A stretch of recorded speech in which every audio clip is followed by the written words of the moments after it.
Gitna ng corruption probe sa gobyerno, lumutang na rin ang umano'y lavish lifestyle ni House Speaker Martin Romualdez at Congressman Contractor Zaldico.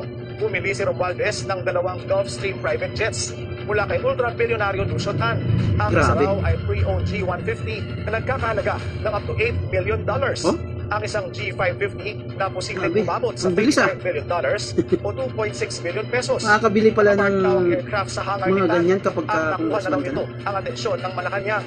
Si Zaldico naman na nasa Amerika, pinupull out na umano ang kanyang sariling fleet ng jets at choppers sa Pilipinas.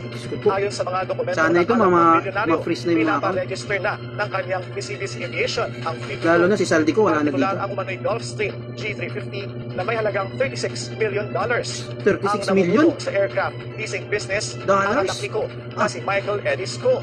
Billion yan. Meron din umanong 5 luxury Bell choppers ang Mercedes Aviation na ginagamit para ihatid ang guests sa luxury resort ng kongresista sa Albay. Iba din.